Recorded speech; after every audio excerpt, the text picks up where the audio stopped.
Yes, I'm going to start with, I'm aware that you are not, that you don't find personal history important, but still I would like to ask you some questions about your life and your background. Mm-hmm.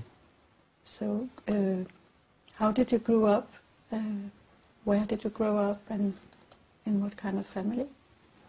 I grew up in northwest Germany up to the age of 13. My father was a journalist, my mother a housewife.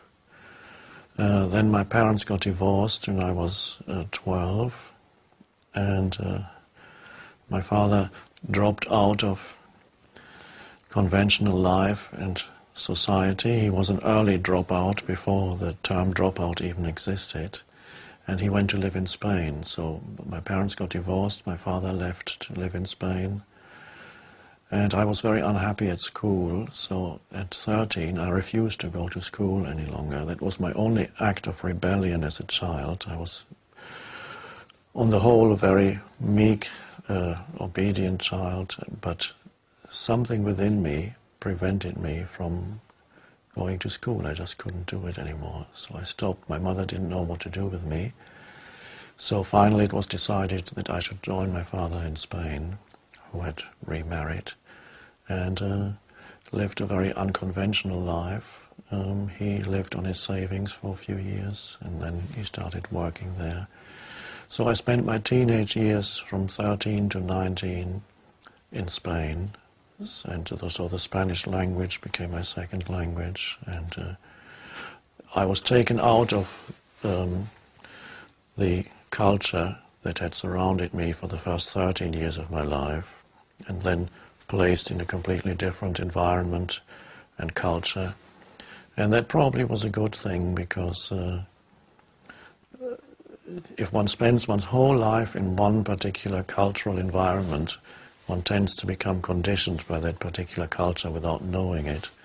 So by experiencing different cultures as a child, that somehow perhaps made the cultural conditioning less deep, less rigid. And my father was always a very unconventional person. Some people would call him eccentric. So when I got to Spain, he asked me, "Do you want to go to school here?" And of course I said no. And so he said, "Okay, then don't go to school and do what you like."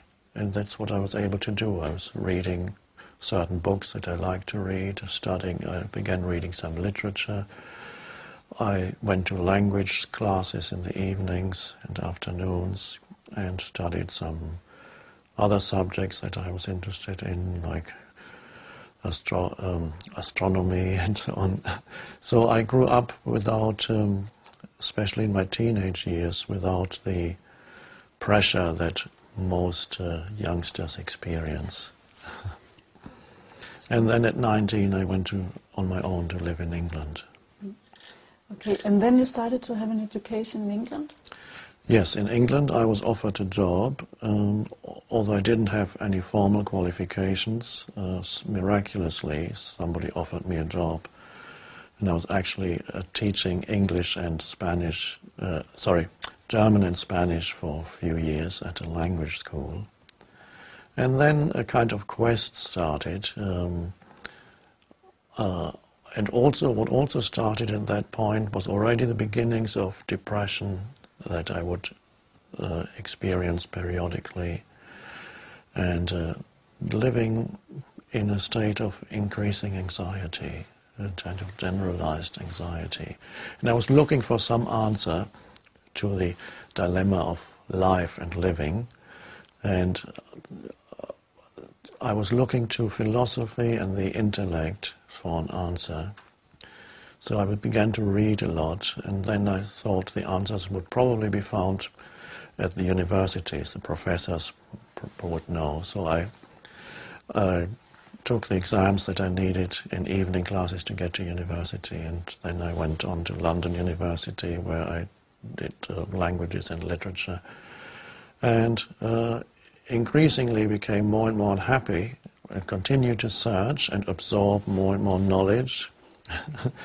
And gradually beginning to realize that they didn't really have the answers to life's dilemma. I remember there was one professor at London University that I liked very much. I would go to his classes and admired him. Very knowledgeable. And one day we arrived on a Monday morning and we were told that he had just committed suicide. And that shook me inside. And I realized that certainly these people that I had looked to for an answer didn't have it either. And so my depression intensified, and I did very well in the degree examinations because I studied so hard, out of fear really. I was driven by anxiety. And then after graduating from London University, I didn't do anything for about a year, and that was the year in which I became even more unhappy and depressed, and when an inner shift suddenly happened inside me. It was in my 29th year. I woke up in the middle of the night, and this was not uncommon for me, waking up in the middle of the night and feeling intensely depressed and in a state of great fear at the same time. And that happened again that night, and the thought occurred to me, I can't live with myself any longer. And that thought repeated itself in my mind. I can't live with myself. And then suddenly I looked at the thought. I kind of stood back from that thought and looked at it and said, that's a strange thought. I cannot live with myself. Am I one or am I two? This thought seems to show that there's two people here. I and the self that I cannot live with. I didn't have an answer to that question. It's just that question, that puzzle arose in my mind. Much later, it reminded me of a koans that they have in Zen, that are puzzles that are designed to stop the mind. For example, what is the sound of one hand clapping is a famous koan.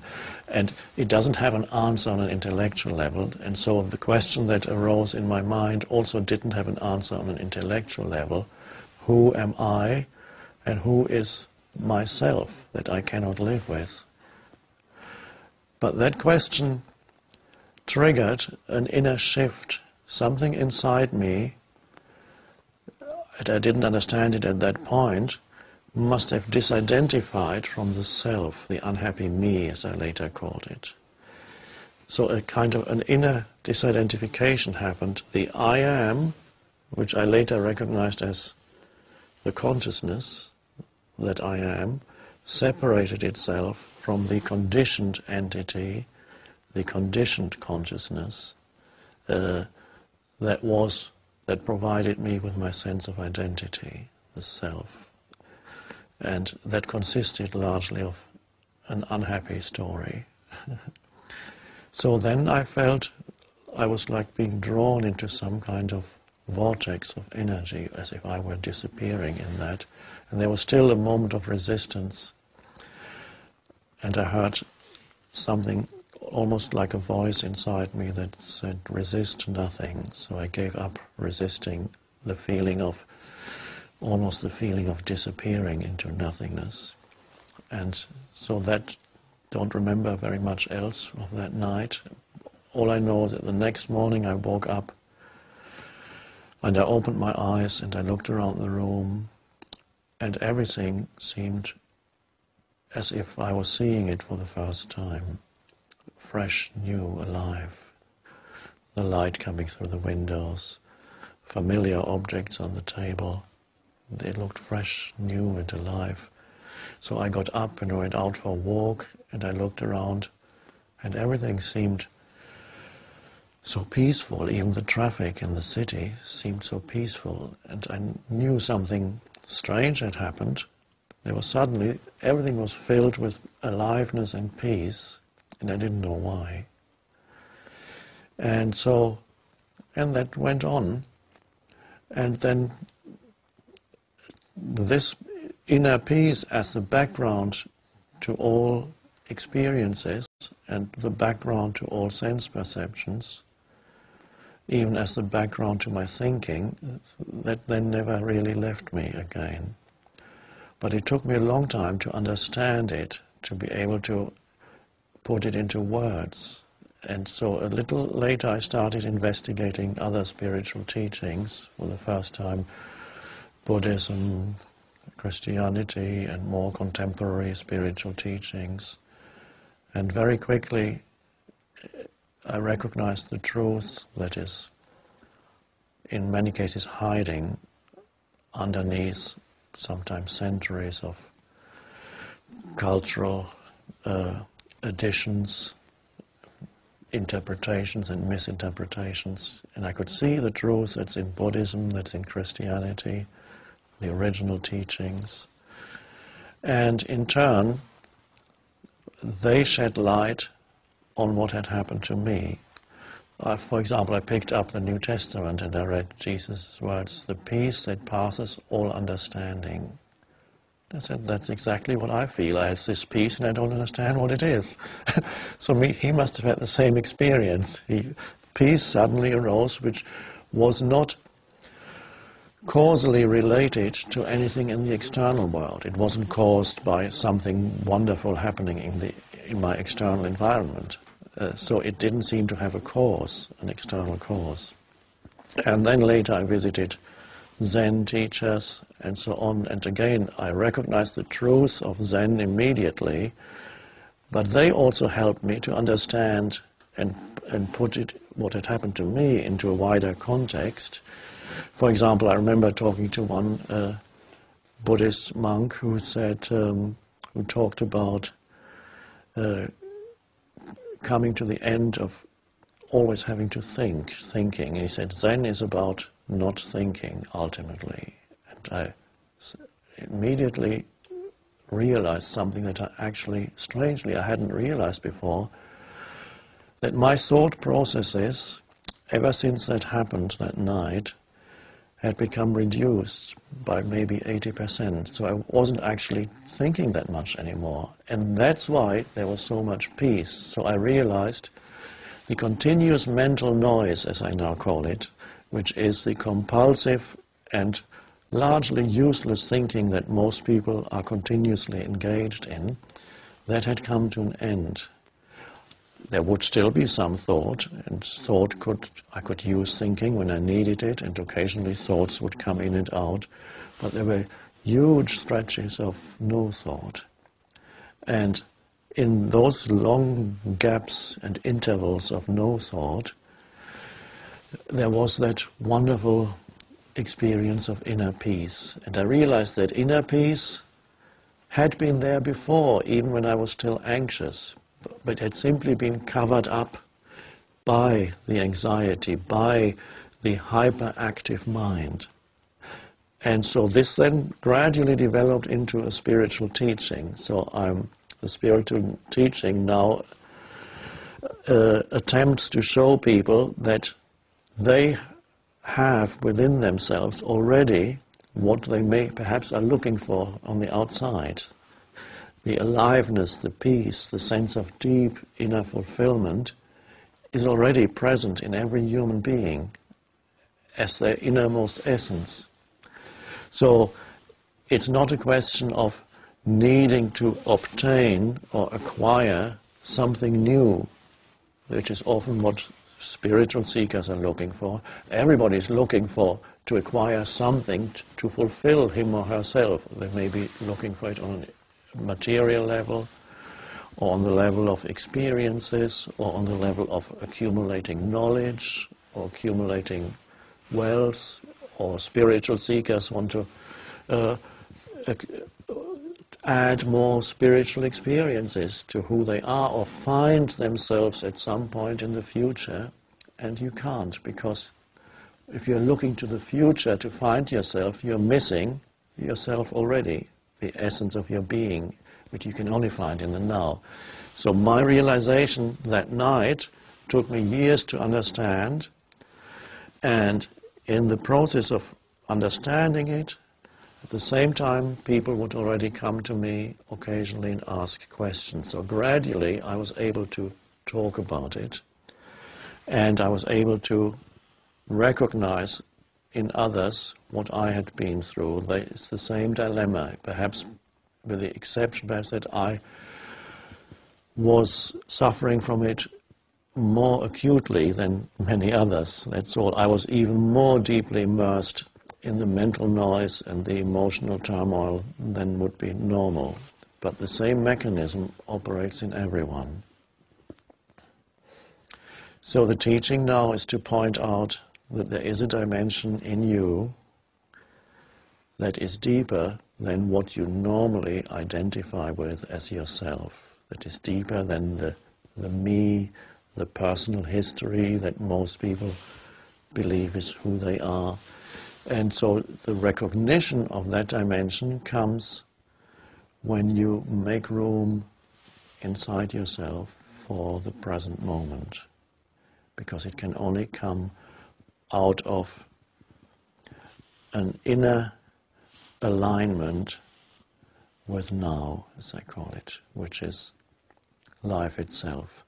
The stream of thinking is always concerned with past and future. So for most people who are identified with thinking all the time, every thought is invested with a sense of self and me. So every thought grips you completely and you're in it. This is what identified means. Every thought that arises becomes a me, and you think it and you're in it. And so most people are dragged along all day long by this mind stream, one thought after another. And within that mind stream there is a mind-made sense of self, a me, consisting of past memories and experiences and things that my mind has identified with and that contribute to my identity. They're all thought forms.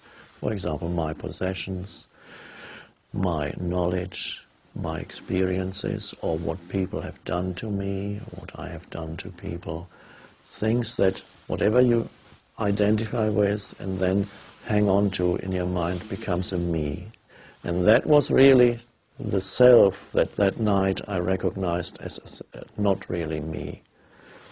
So there's the mind stream, there's identification with the mind stream, and there's the possibility of stepping out of the mind stream by accessing the present moment. Now, to most people, the present moment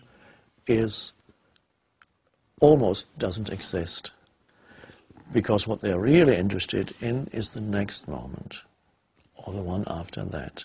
So they live always towards the future. They live towards the next moment. And unconsciously, they regard the next moment, the next point in the future that they need to get to, unconsciously they regard that as more important than this moment. Not realizing that the future moment that they so desperately want to get to, tonight, tomorrow, whatever, or in any activity, wanting to get it out of the way as quickly as possible, needing to get to the end point, on a small scale, on a large scale.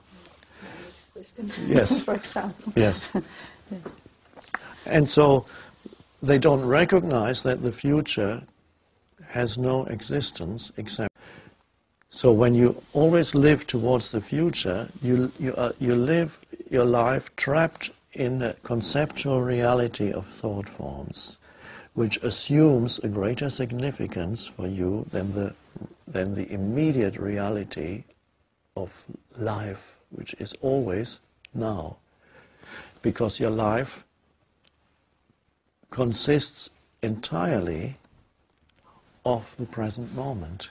And to most people, that's, if you truly realize the significance of that statement, your entire life consists of the present moment. Your life is never not this moment. Even when you remember the past, you can only remember it now. And when you think about the future, You can only think about it now. But people live as if the present moment were an obstacle that they need to overcome in order to get to some better point, which never arrives. So that's a mad way to live, and it makes living hard. It makes living into an effort.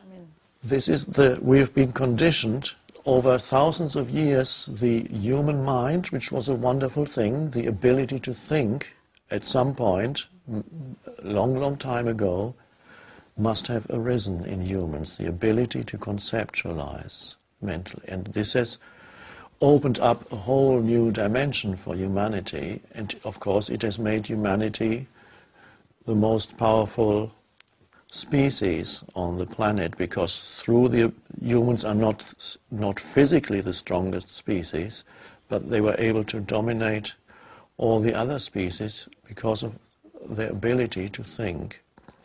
And so that developed slowly, probably in mythological form. It's expressed in the story of Genesis at the beginning of the Bible, when they eat this apple that comes from the tree of the knowledge of good and bad, to differentiate this, that comes only through the ability to think, to analyze, to separate.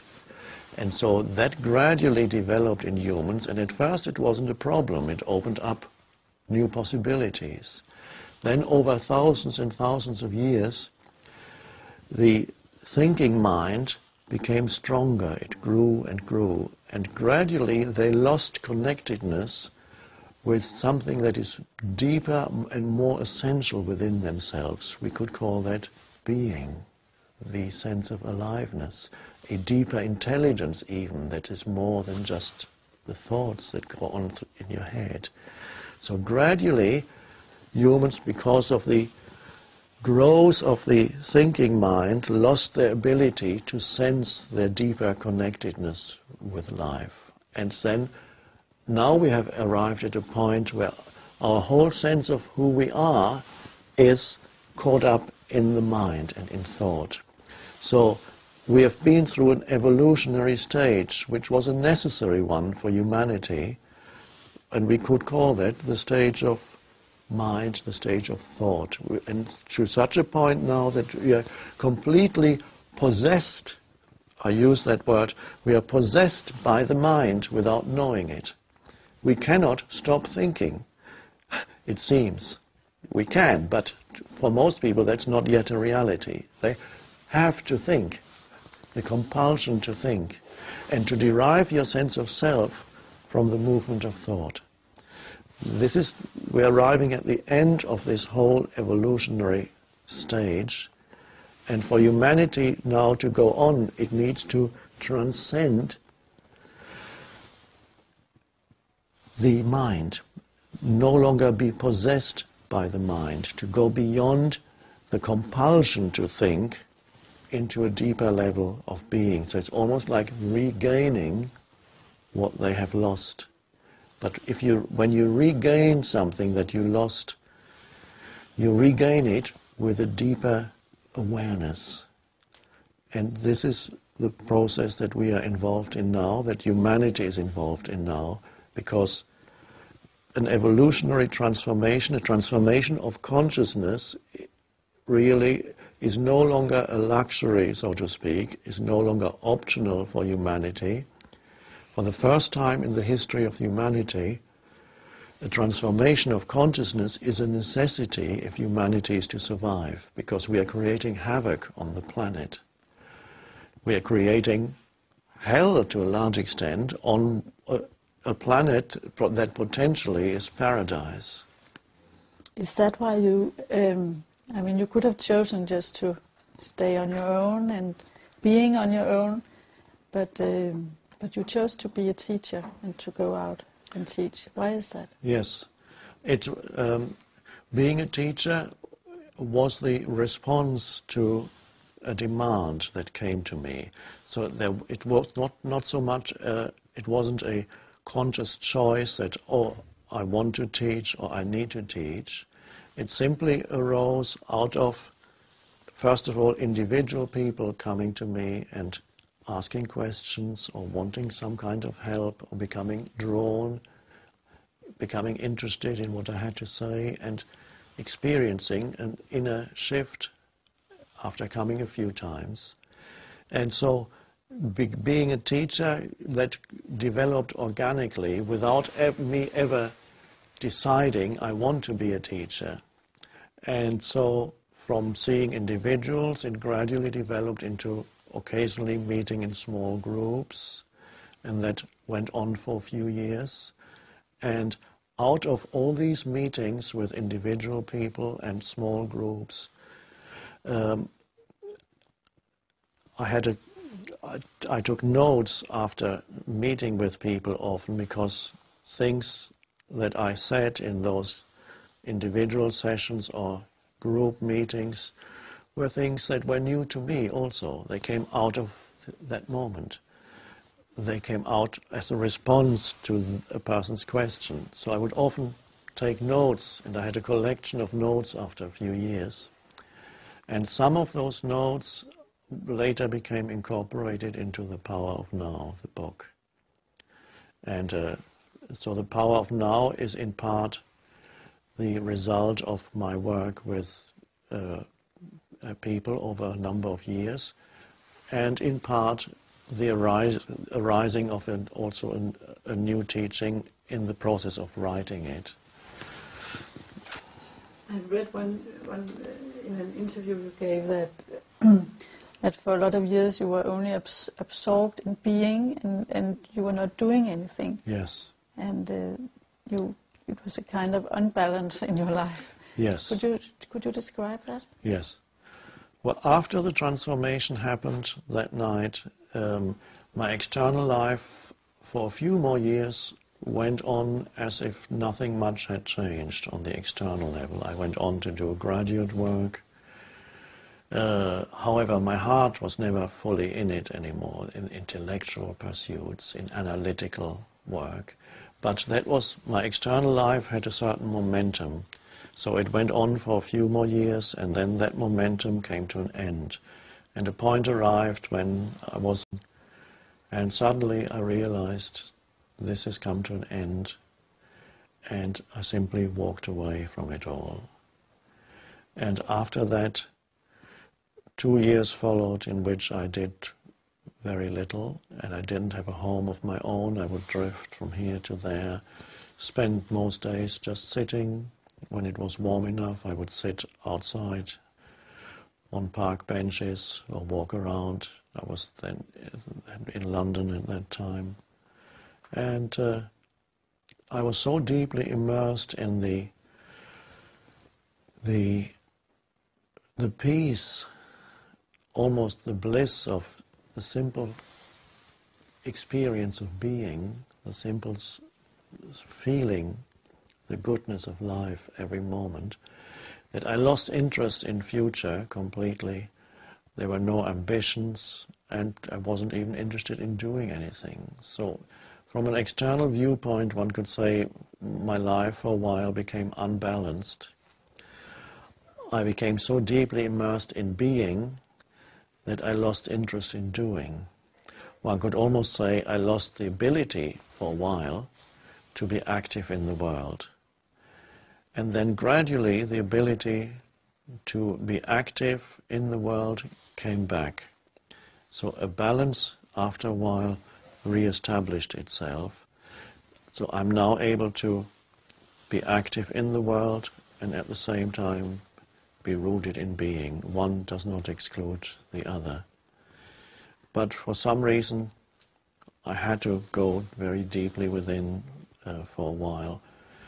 Perhaps even on a larger scale, it may be that some people for a while have to go very deeply into being simply to provide a balance on the level of the collective consciousness, because most human beings are totally lost in doing. So it may require a few humans who go very deeply into being to provide a balance. Although on a personal level it might look as if they were unbalanced. Are you always in presence now? Or don't you get relapses? Don't you ever get angry or frustrated? Or No, no? I live in a surrender to the present moment, and so that is always there. Whatever happens right now, I recognize that it is futile to argue with whatever is happening at this moment. So emotions occasionally still come. If I see human suffering, I sometimes weep, I can cry, and yet even then there's a deep sense of peace in the background, even though I may cry externally if I see especially humans inflicting so much suffering on other human beings and on animals and on nature, on the planet. So sometimes tears come, and yet deep down I know that ultimately life is timeless and indestructible, and I know that death is not the opposite of life, but only the opposite of birth. Life is beyond the forms of life. Life is timeless and immortal. It's that which underlies the entire manifested world. And that dimension is present in each human being. Yes. So what is your life like today? Do you have a family? Or? No, my life is now very different from what it was before, especially before the book came out. I was already teaching before the book came out, but soon after the book came out, the book grew very quickly. At first through word of mouth for 1 year, and then other people discovered it and started writing about it and speaking about it, and then it accelerated.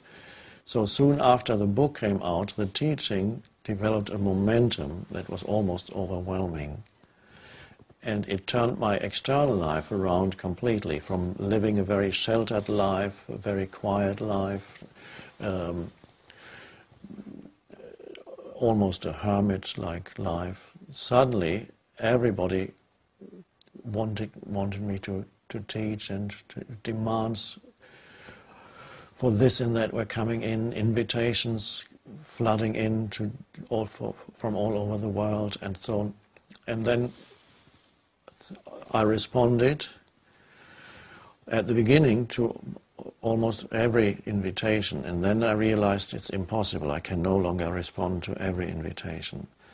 So, nevertheless, my life is now almost public,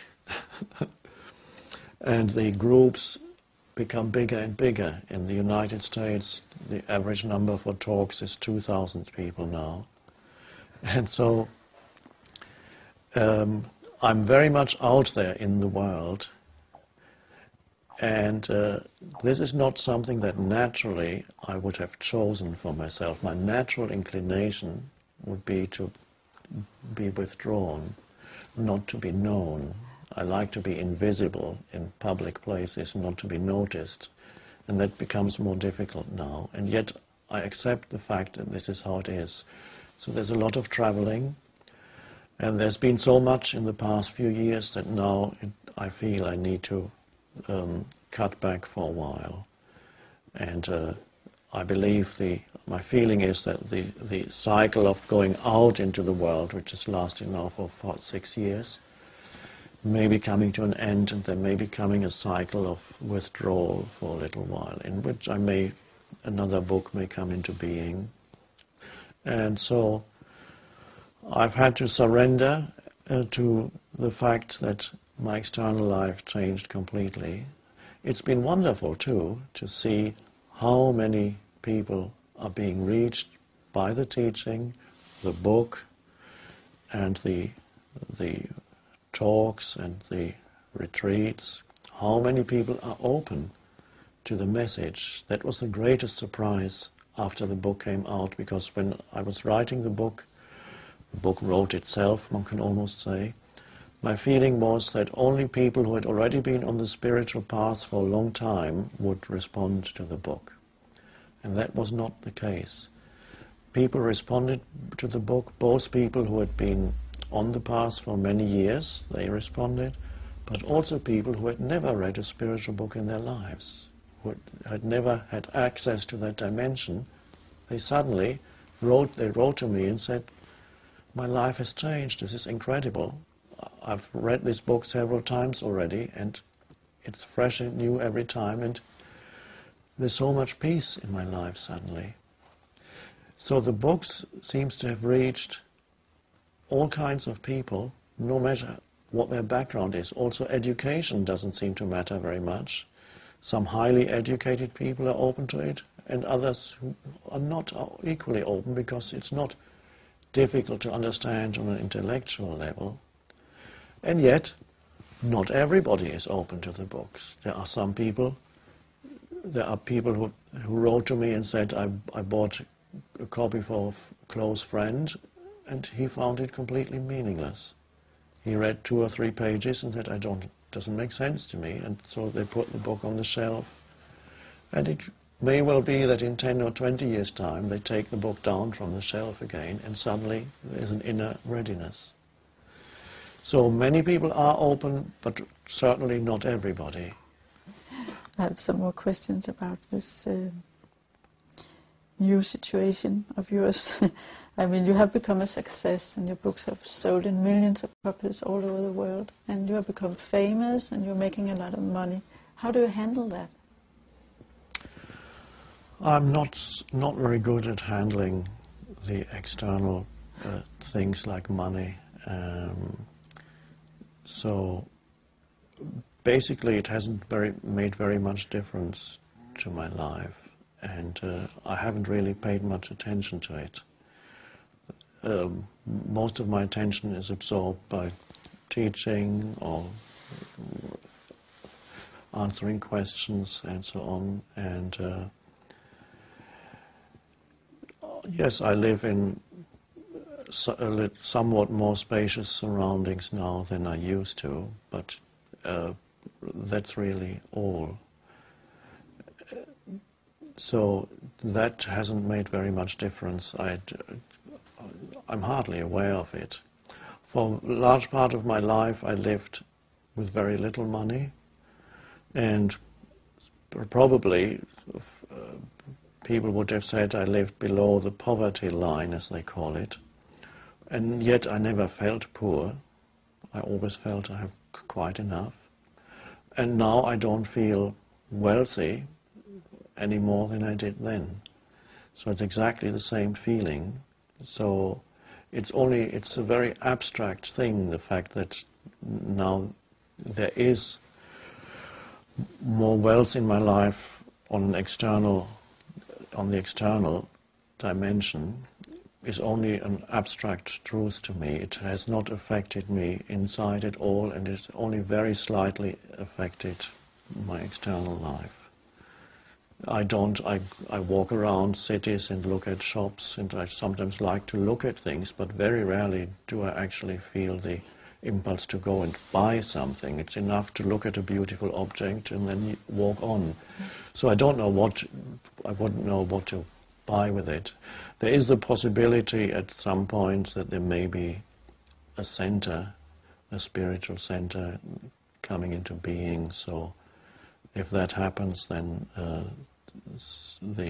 some of the income from book may flow into that. That is something that I'm not actively planning now, but I have a feeling it may happen.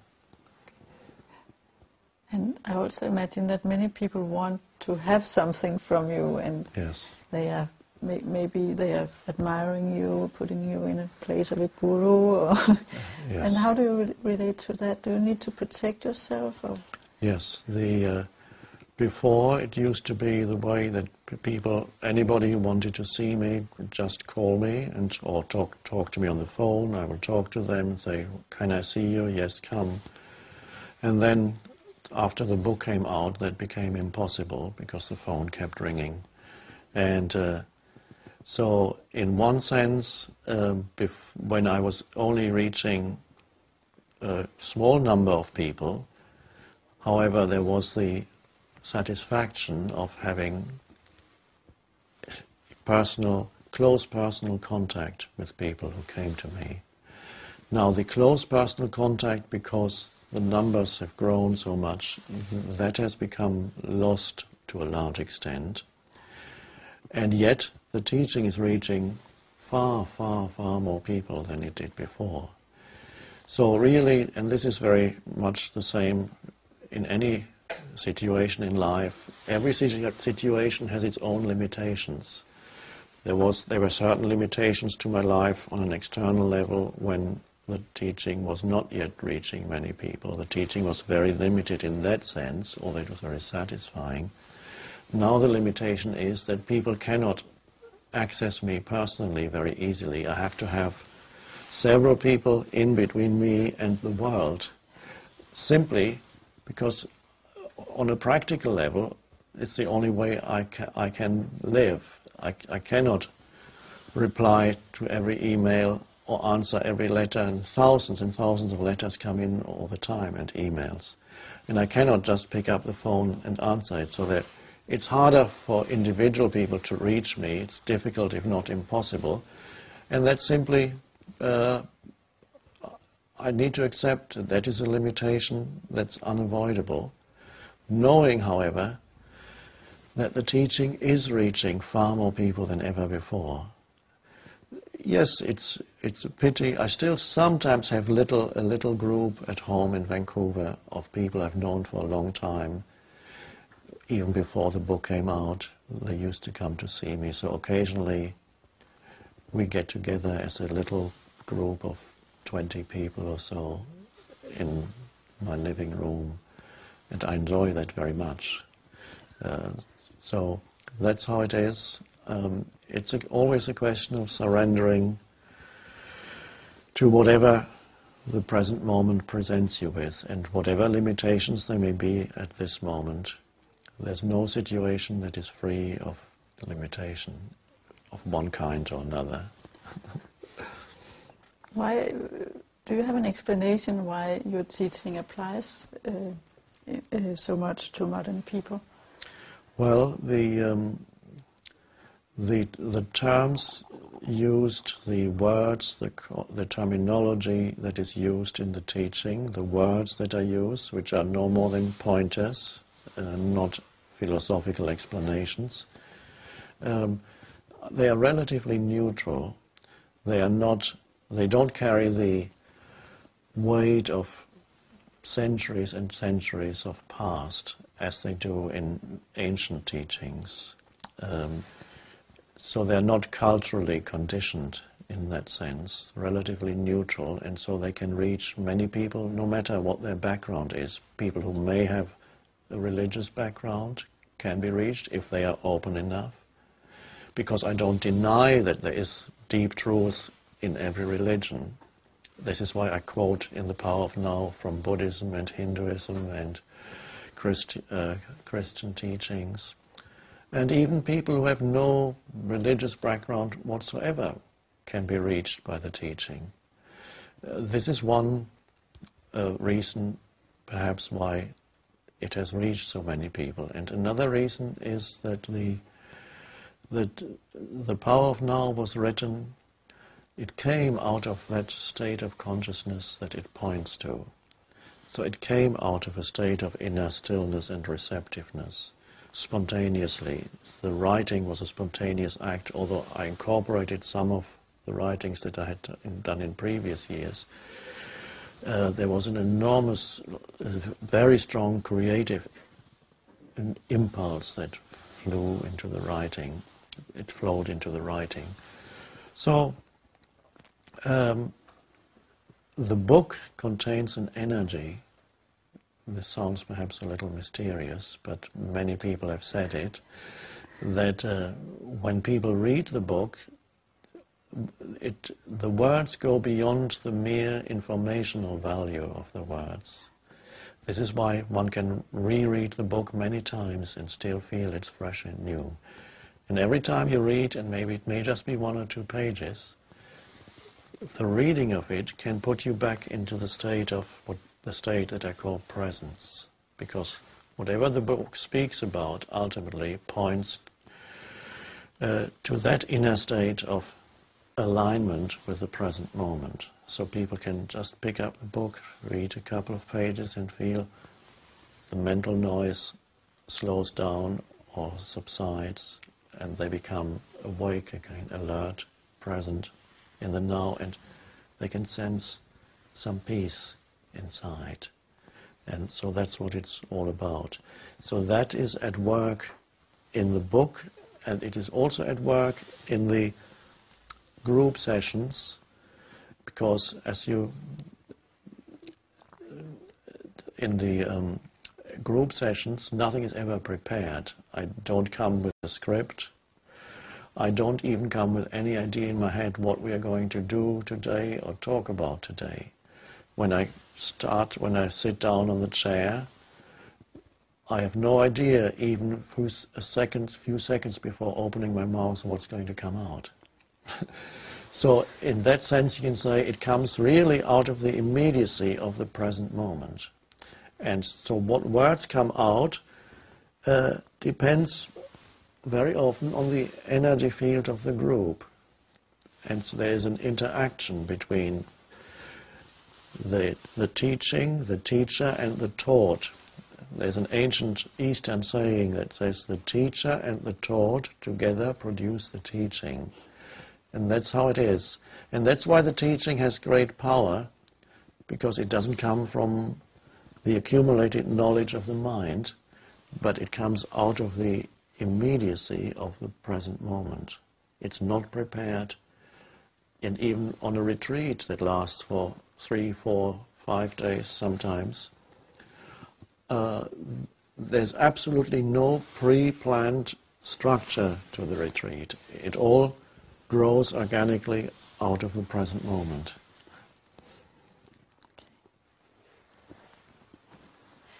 I have one question, at least one more.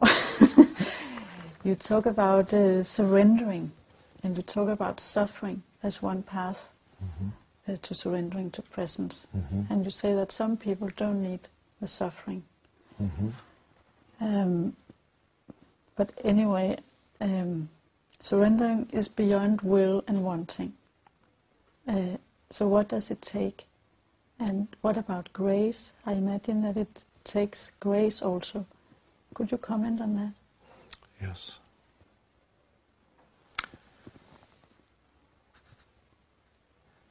You won't surrender, which means, surrender means only accept this moment as it is.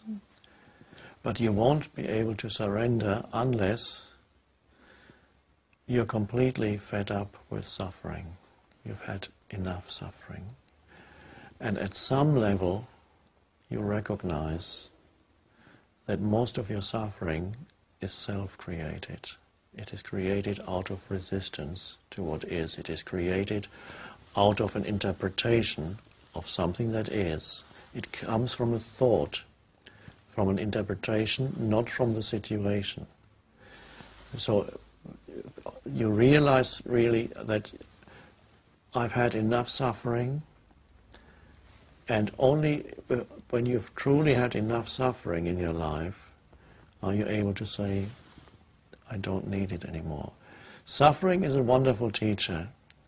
Suffering is most people's only spiritual teacher. And suffering deepens you. It gradually erodes the mind-made sense of self, the ego. And for some people, the point arrives where they realize, I have suffered enough. And that, for example, is the case with almost all the people who come to a retreat. if you ask them, they've all had their share of human suffering. Otherwise they wouldn't be open to the message. They've had their share of human suffering, and they have reached a point where they are ready to listen to the message that says there is another way to live. There is another way in which you can live that does not create further suffering for yourself. Because to a large extent humans create their own suffering. And so when you are ready to hear that message, and that's really the message that is in every religion, that's the message, the central message of Buddhism is the end of suffering. And even the central message of the teaching of Jesus is finding the pearl of great price, finding the kingdom of heaven that is within you here and now, as Jesus says. And that, of course, is the end of living in a state of suffering. So, one could say that you need suffering for you to realize, for you to come to a point of realization that you do not need to suffer anymore. There's a paradox here. If I had not suffered, this teaching would not exist. So you could say it has come partly as a result of intense suffering. Because as a human being, I would not have evolved spiritually if I had not suffered. So suffering was my main teacher, and suffering is for many people their main teacher. But then some people when they are ready, they come into contact with a spiritual teaching or teacher, and that can speed up the process of realization that you don't need to suffer anymore. You're ready to hear that. So that was, the Buddha talked about nothing else already 2,600 years ago, that there can be an end to self-inflicted suffering.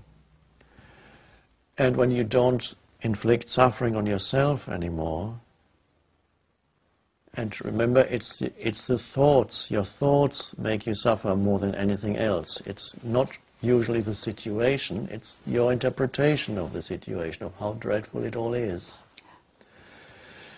And so when you see that, then you see there is another way to live in which I no longer mentally argue with what is.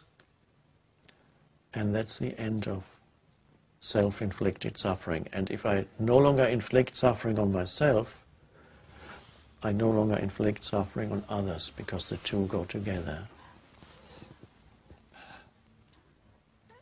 But what will make me or somebody else take that step?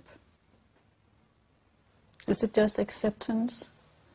It's acceptance, but acceptance won't come unless you've reached this inner point of readiness. And this is why I never try to convince anybody that what I'm saying is true, or they should practice something. I never say you should do this, or trying to convince somebody who doesn't want to believe it. That is pointless.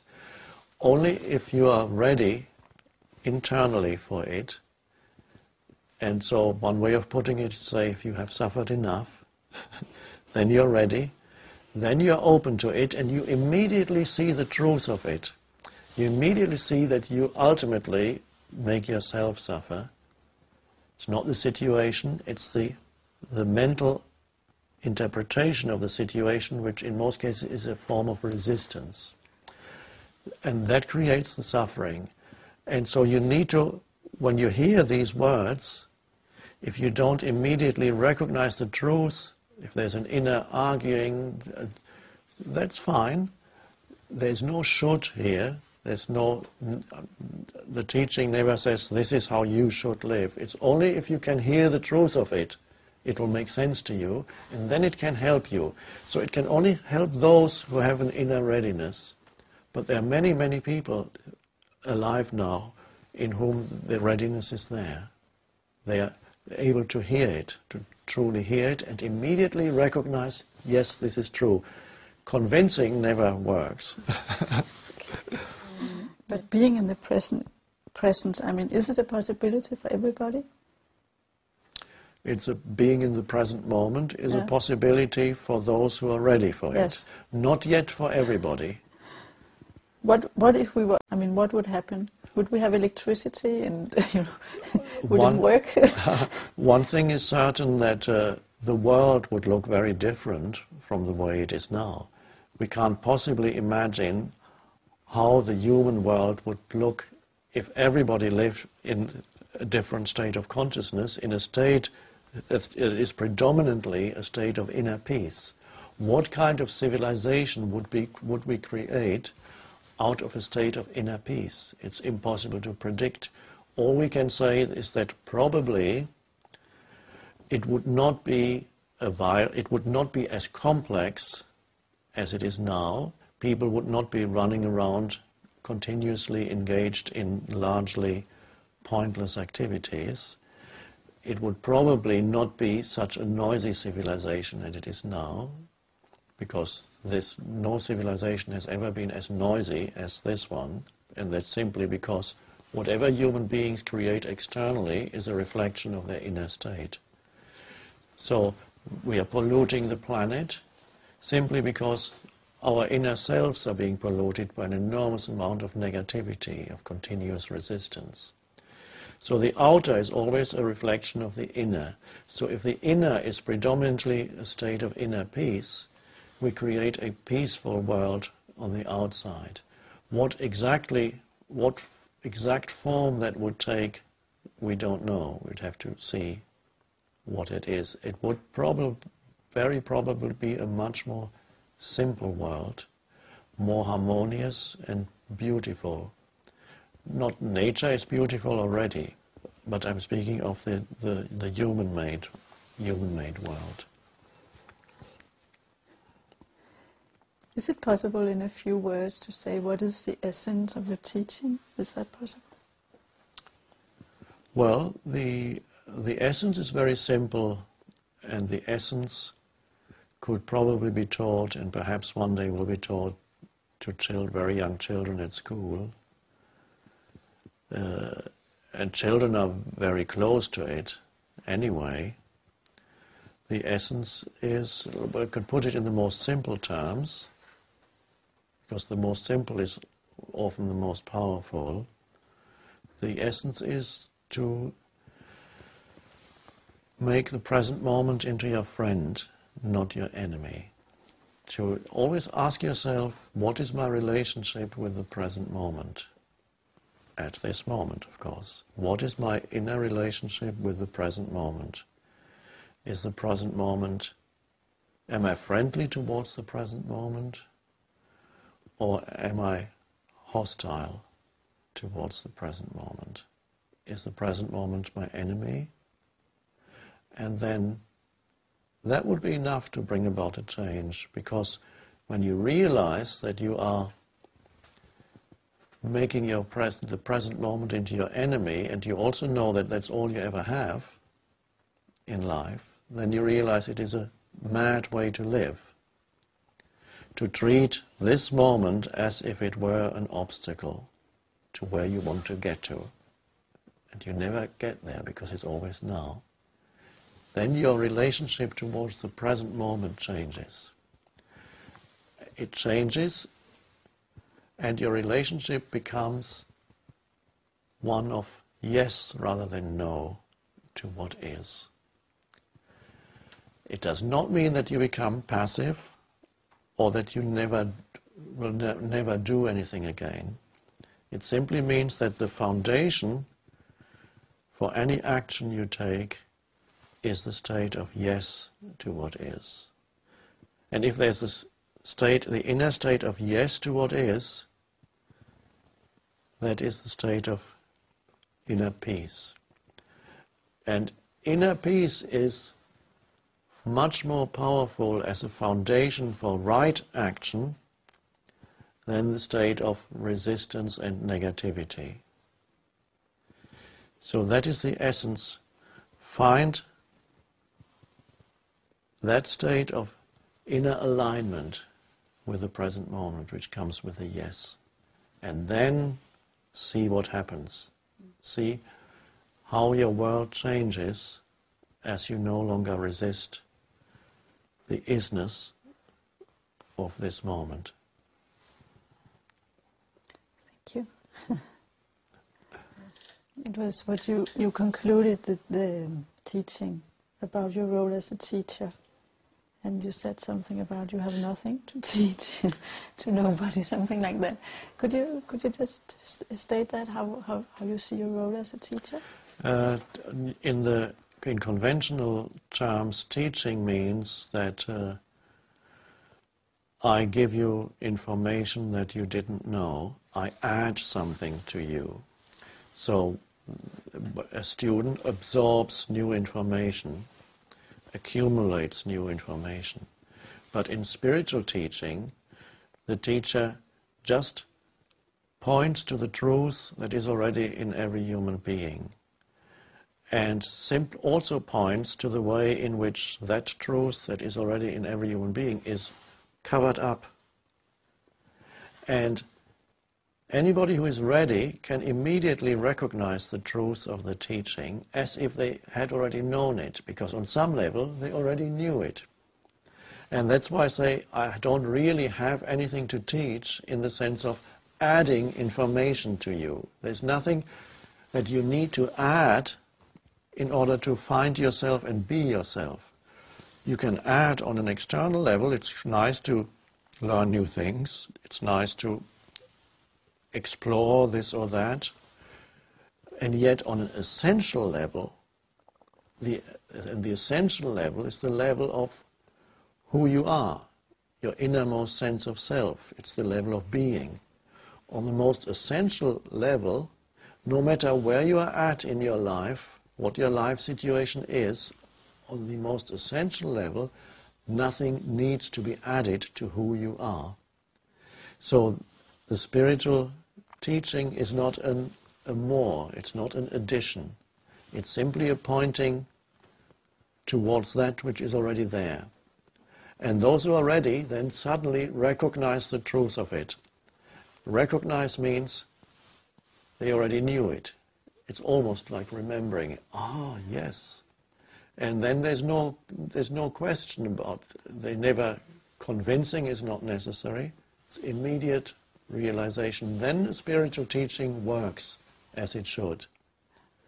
So that's how it operates, and that's the difference between a conventional teaching and spiritual teaching. In some sense, one could say the spiritual teaching is almost the opposite of the conventional teaching.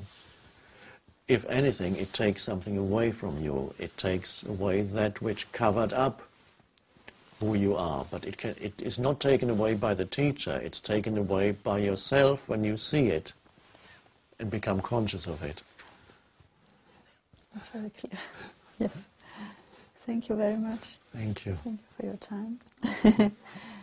Yes.